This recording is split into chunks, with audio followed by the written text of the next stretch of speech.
Hello,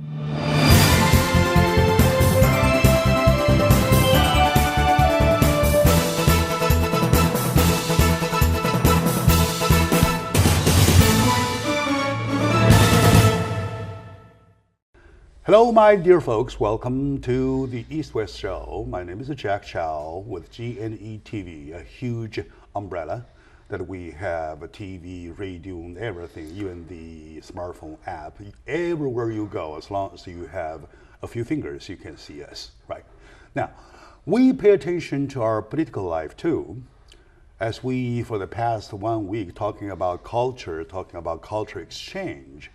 Now we try to shift our focus to the coming election, which is November. November 4th is the vote. 4th or 5th, yeah. Or 4th or 5th? 4th. Yeah. 4th. So first Tuesday. On the Tuesday, right? Yes. Yeah, first Tuesday. Yeah, that's the 4th. So joining me is the candidate for the Bernardino County Supervisor, Mr. Curt Hagman. Currently, he's holding the Assemblyman of the 55th District position in California. Welcome, Mr. Assemblyman, to the show. Thank you, Jack. Thanks for having me on. And I would rephrase it, welcome the to-be supervisor. Welcome to the show. I say it twice, in a different way though. Yeah. I try to advance the address to the way to address you, because I see it is so obvious that this man is the right man you pick to vote for the right job, right? So, what's the status since last time you were on the show about your campaign, please? It's full campaign season, which means we're walking, we're phone calling, we're sending out mail pieces, and it's a very, very tight election. Demographics are pretty equal. We were equal in the primary vote, within 100 and some odd votes of each other. So it's going to go down the wire. We're slightly ahead, but nothing to relax on by any means. We have to fight very hard. We're 5-6 points ahead right now in the polls, but that's very different when it comes to who turns up the vote. Sure. And by the way, 5 or 6 points is is not that much of a handle to hold on to declare victory or to advance to victory. So that's why we call people to pay attention to this great man, great gentleman, who's been representing California, the 55th District, for 3 terms, right? Yep, 6 years. 3 terms.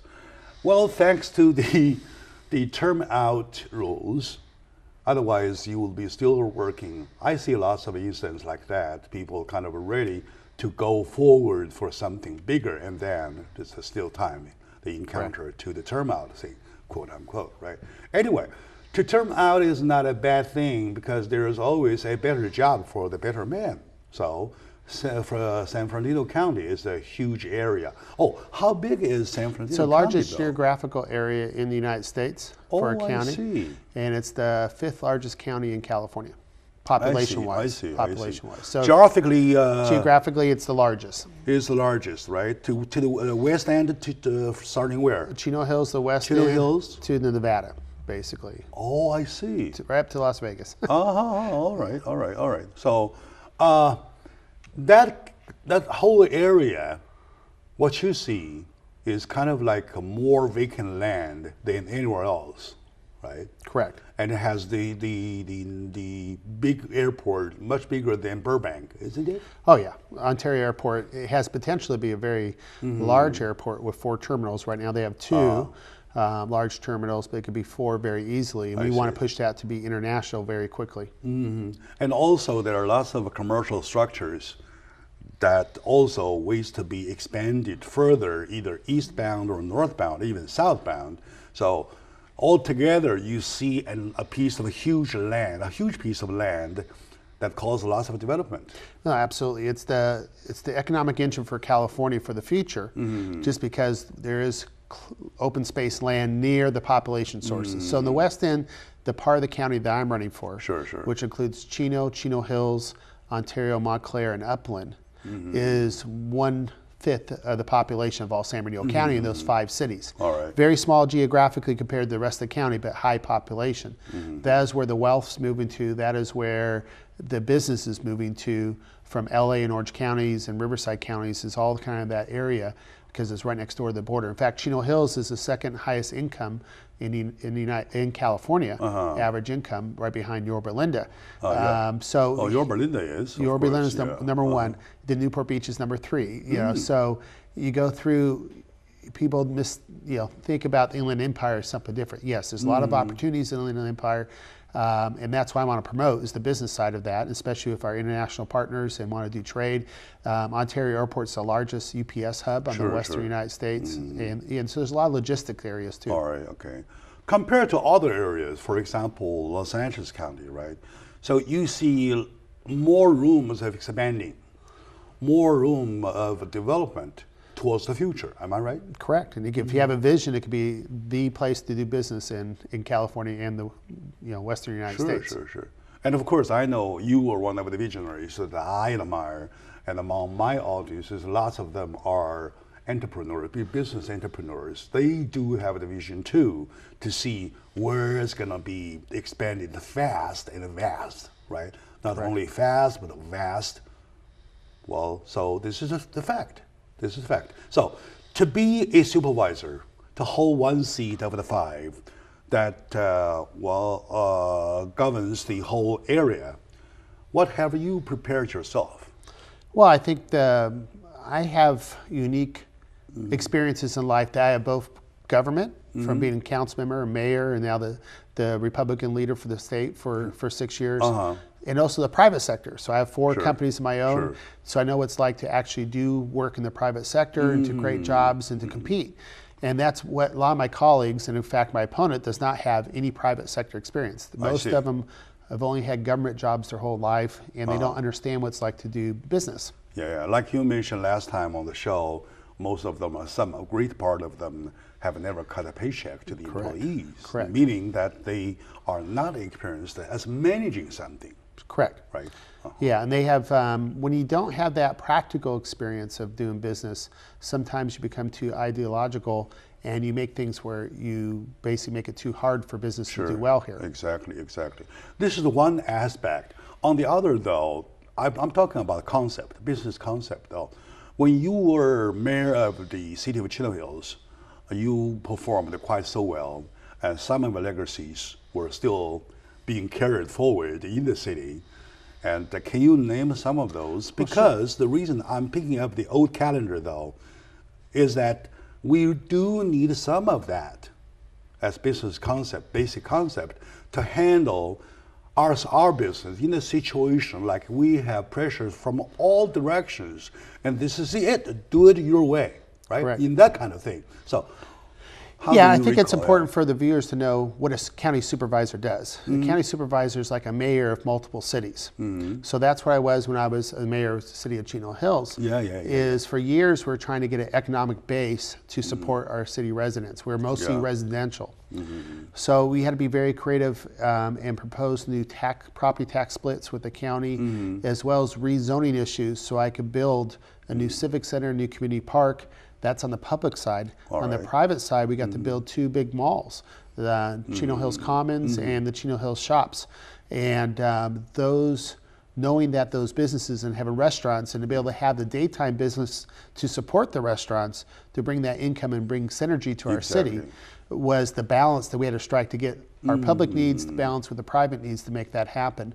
There's a lot of different ways that you can compromise, or not compromise, be more efficient with government resources as well. I remember one of the first interviews, 7-8 years ago with you, we talked about the Chino Hills sheep. Yeah, the sheep thing, yes. And you turned the disaster into some kind of income, resources of income. Yeah, what we had is, in Chino Hills, we have hundreds and hundreds of acres of open space area that grow during the winter and become dry and flammable during the summer months like we have right now. Cause a danger of fire. Cause lots of danger of fire. So we were paying city staff to take tractors and bulldozers up to plow out the weeds, and it was cost us money on that regards, and we had a couple employees hurt because they hit rocks and things like that. Work comp issue. Yes. Right. So what I did is I brought in some local farmers who brought their sheep, and they pay us to graze those grounds when they're green. And we went from sheep for a few years. We also added in goats for little more steep areas, and they eat everything. So they eat it down to little, and so we don't have to pay any employees, and we make money on it. All right, and I believe a lot of my my listeners, the old time of the radio, they recall that story. Yeah, it was only radio back then. Very interesting story. We did that on a radio show, one of the radio shows, and I do myself still remember exactly about what happened. It's a very interesting situation. Yet it indicates how you use your brain, right? You can make something out of nothing, almost nothing, or out of negative.